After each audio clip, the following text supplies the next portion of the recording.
Dear God, it's me again. I know I just called yesterday, and the day before, and the day before that. I know you got a universe to run and galaxies to spin, but I'm lying on the bathroom floor and I don't know where to begin. I'm not having a breakdown, well maybe I kind of am. The bills arrived in triplicate, and so did the Instagram of everyone I graduated with buying their third home. And I'm borrowing my sister's Netflix password because I can't afford my own.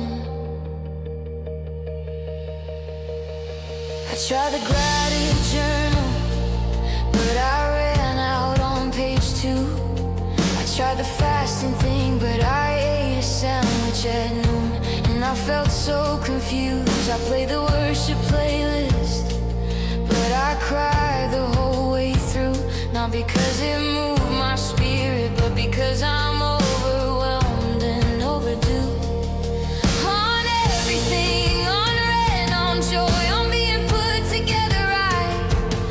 I'm a 40-year-old human who still sleeps with the hallway light, and I know that's not impressive for a testimony stage, but I figure God can handle the unglamorous and the mundane. Dear God, it's me again, the one who prays and run on sentences, the one who's messy, unimpressive, full of dense and dense with fences. I'm not the prayer warrior, I'm the prayer fumbler at best, but you said come as you are, and Lord, this is me, this is the mess. No filter, no performance, no impressive faith display, just a human on the floor again. Same time, same place, same day. I saw a lady at the store today who had it all together, Lord. She had the matching outfit and the children and the husband and the cord of 3 strands that the Bible says is blessed beyond compare. And I went home to my microwave dinner and my cat who doesn't care. I know comparison is a thief, the Bible said it clear, but it's hard to not compare when the comparison is here. In every post, in every photo, in every engagement ring. Dear God, I'm happy for them all, but when does happiness become my thing?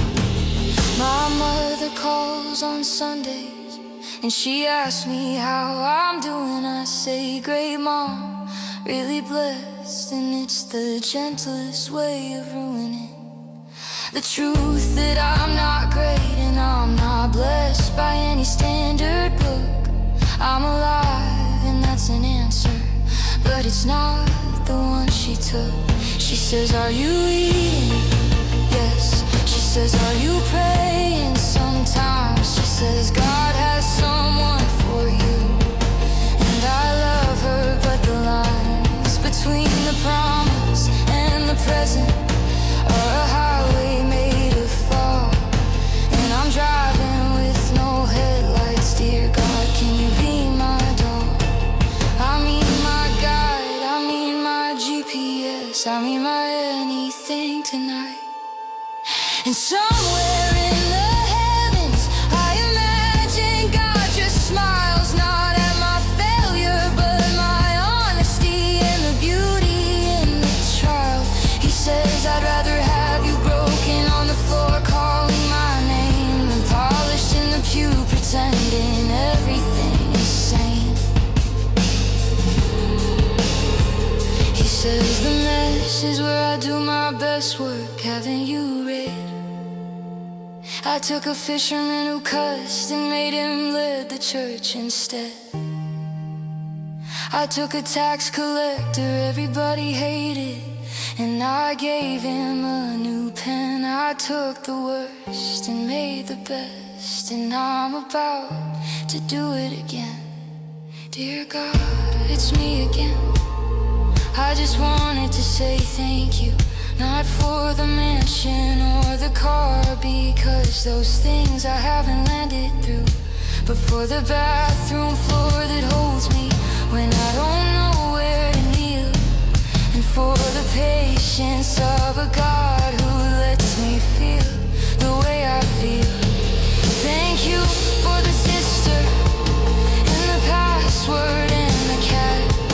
Thank you for the job that pays enough to keep me mostly flat. Thank you for the hallway light that helps me sleep at night. Thank you for the run-on prayers that never sound polite.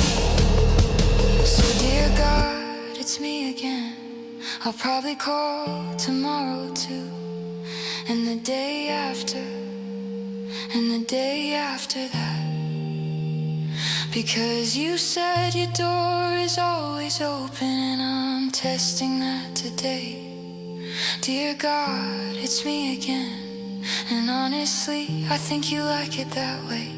You said pray without ceasing, and Lord, I took that literally. I'm the most consistent thing in heaven's inbox spiritually. And if my prayers aren't eloquent and my faith isn't a fire, at least I keep showing up, and that's the thing that you require. Dear God, it's me again. Same floor, same mess, same grace. Thank you for never hanging up. Thank you for keeping my place. Dear God, it's me, and I'll be back again. I always am.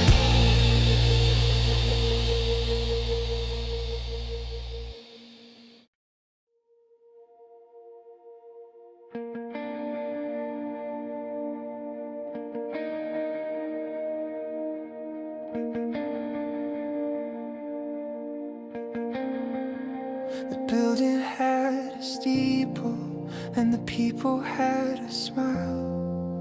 I walked in feeling empty, and I stayed for quite a while. They called me family in the foyer, and I believed it right away, until the family had a meeting and decided I should pay for the sin of asking questions that the leadership can't hold, for the crime of saying something's wrong when everybody's told to fold.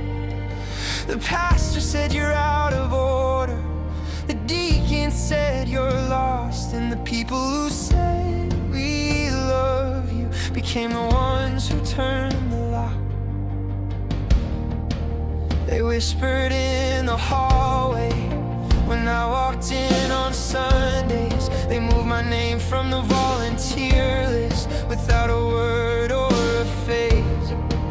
The group chat went silent, and the invitation stopped, and the community I thought was mine just casually dropped me like a season that had expired in the calendar of their faith. And the loneliest kind of loneliness is the one inside a holy place, because you expect the world to wound you. That's the contract with the street. But when the church becomes the weapon, you don't even know which God to meet.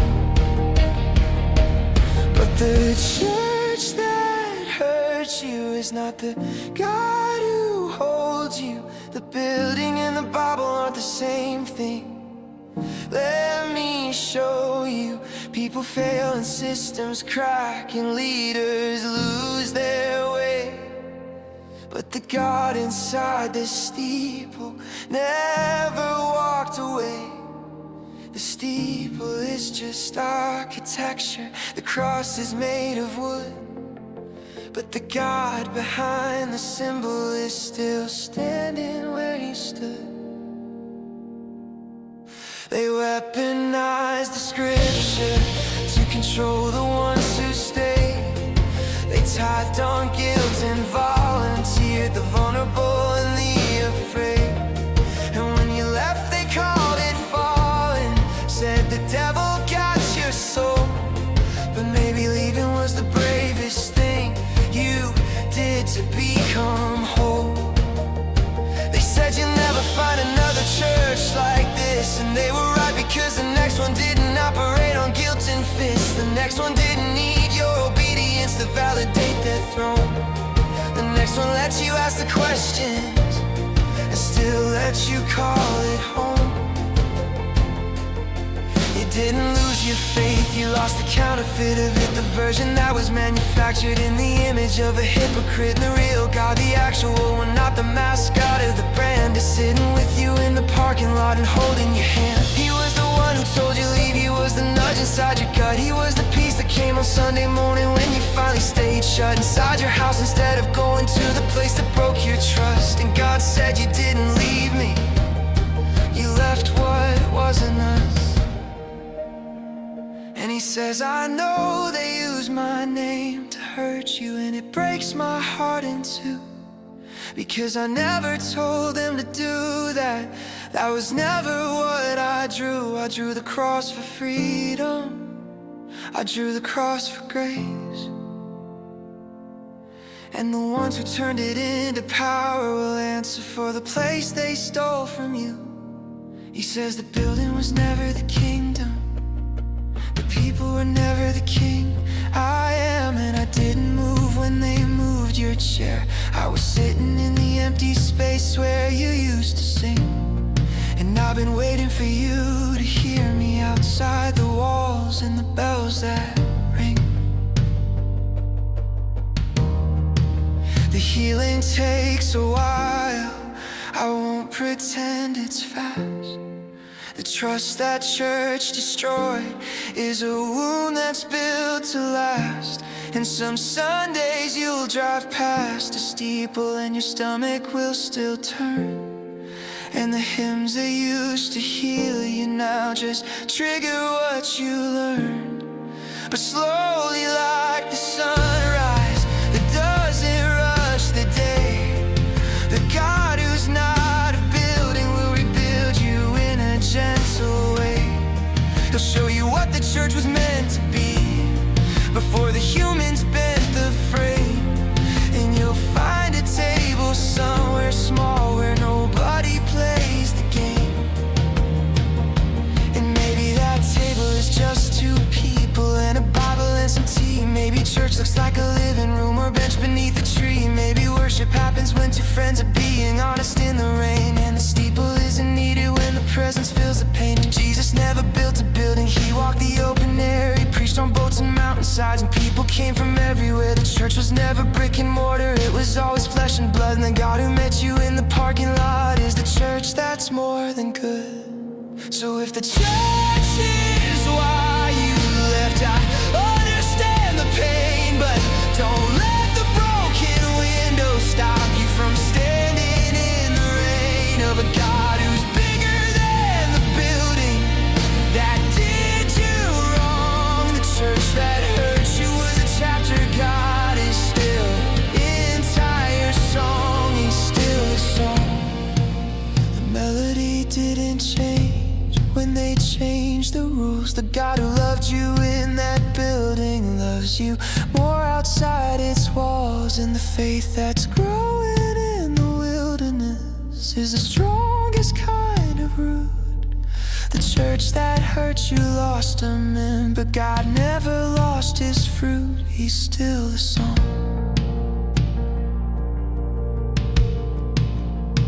You're still his.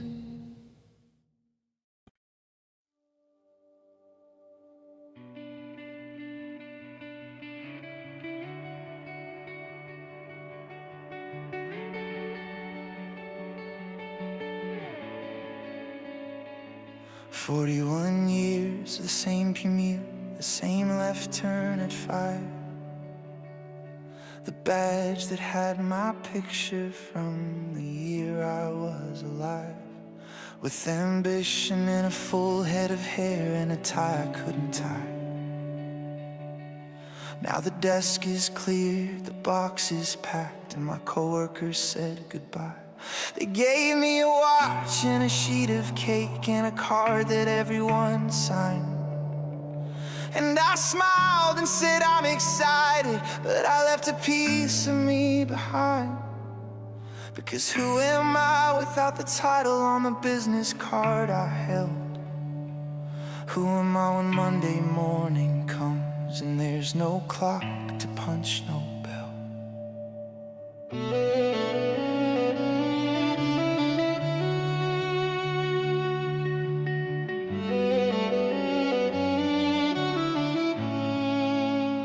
The first Monday was strange.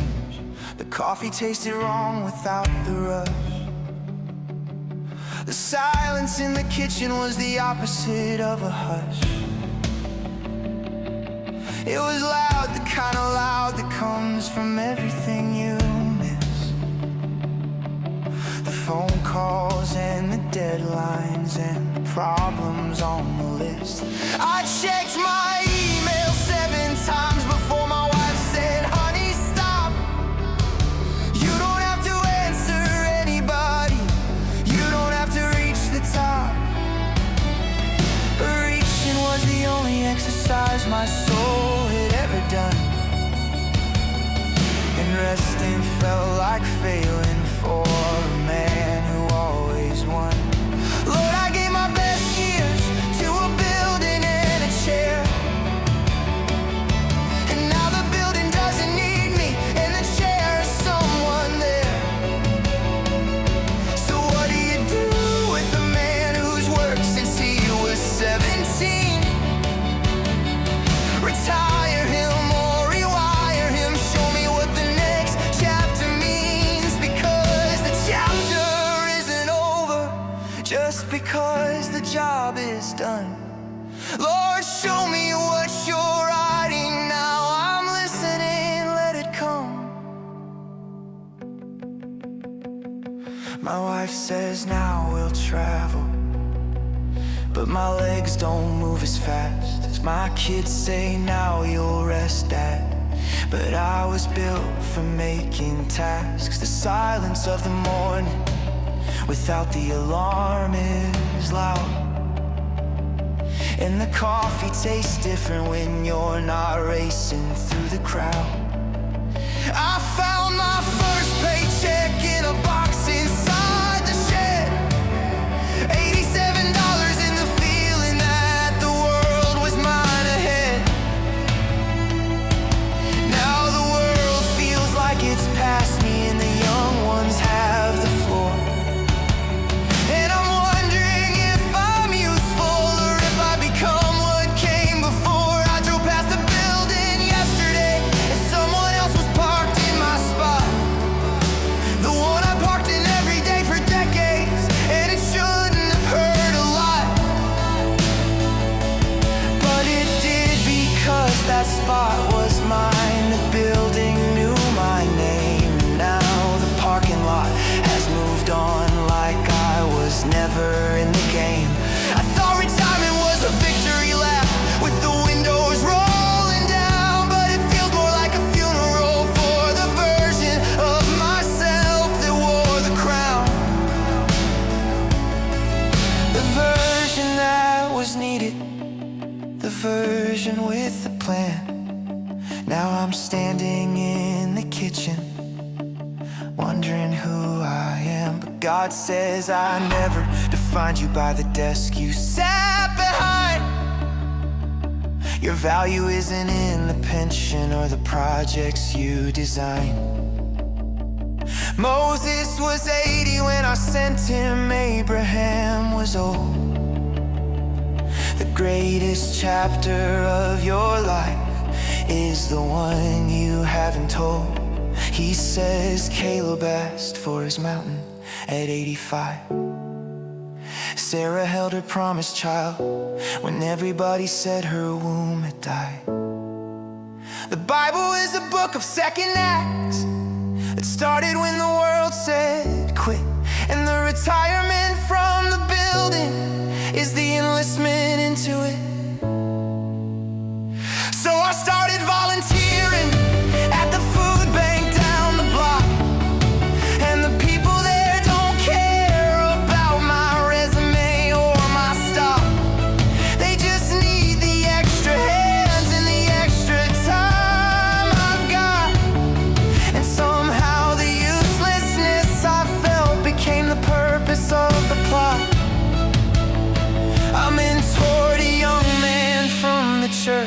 was 23 and lost.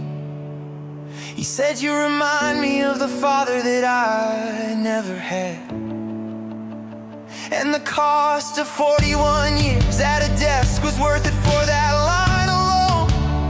Because God was training me in patience for the purpose I'd be shown. My granddaughter sat in my lap on a Tuesday afternoon.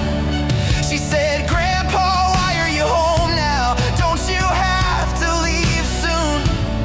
I said, no, sweetheart, Grandpa's here now, every day from this point on. And her face lit up like Christmas came before December's dawn. And I realized the retirement wasn't a subtraction from my life.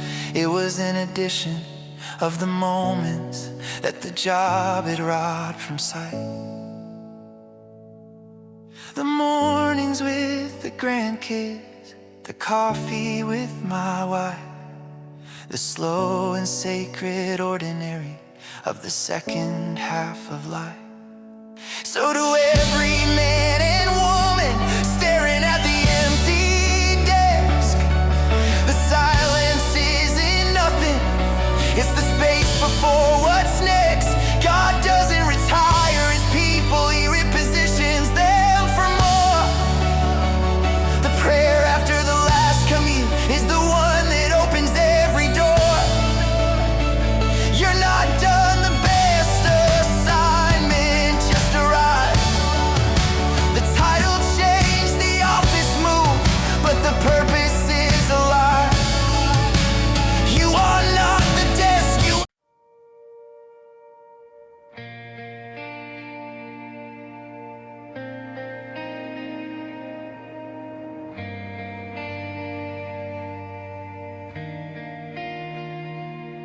I'll be gone one day, the chair at the table will be empty and the house will go on.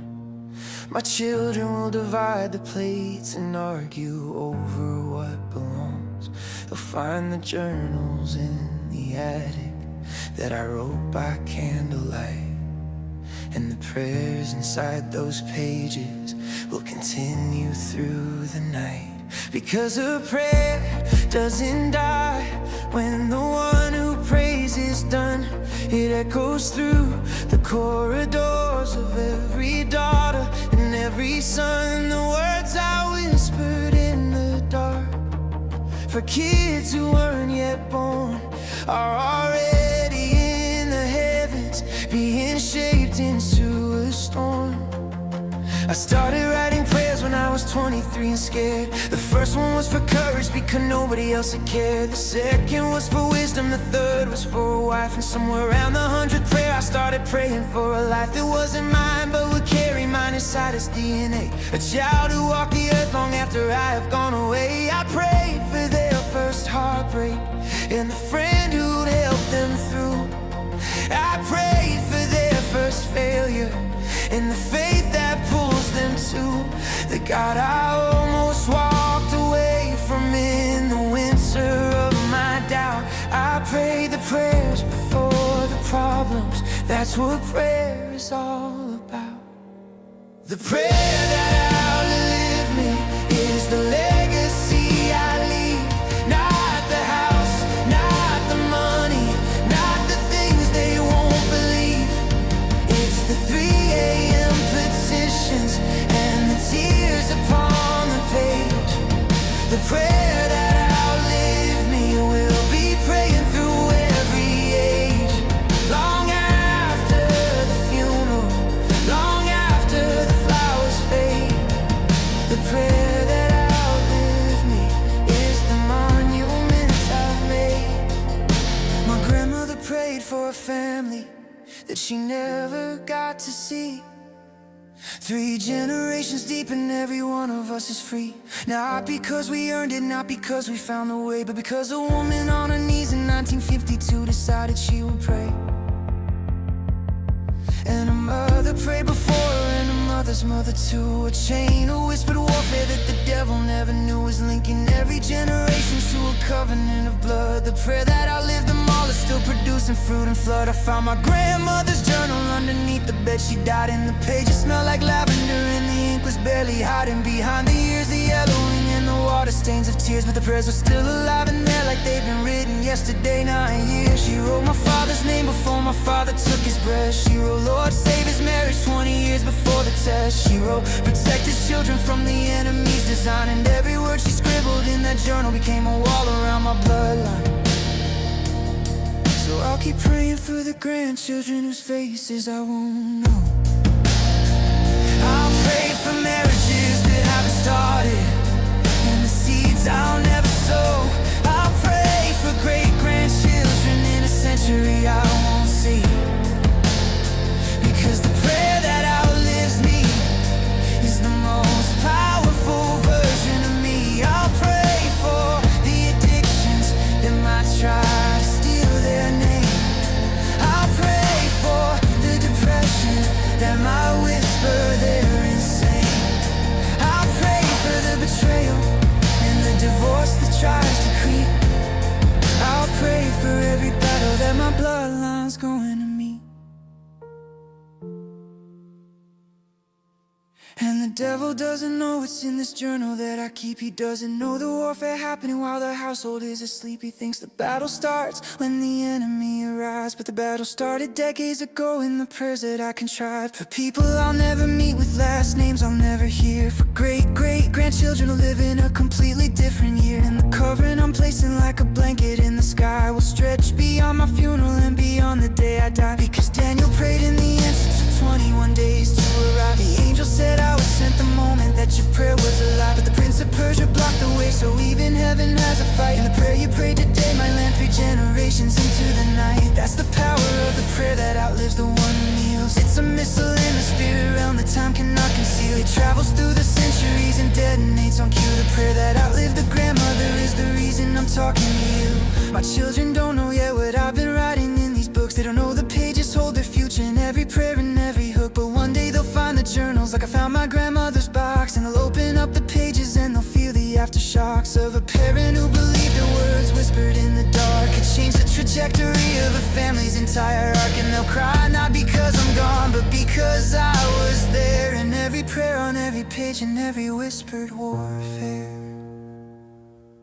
And when they find these journals and they read the faded lines, they'll see the names I didn't know and the dates I couldn't find. But they'll feel the covering, they'll feel the shield, they'll know the wall.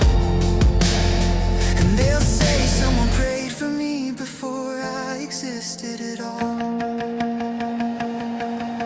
So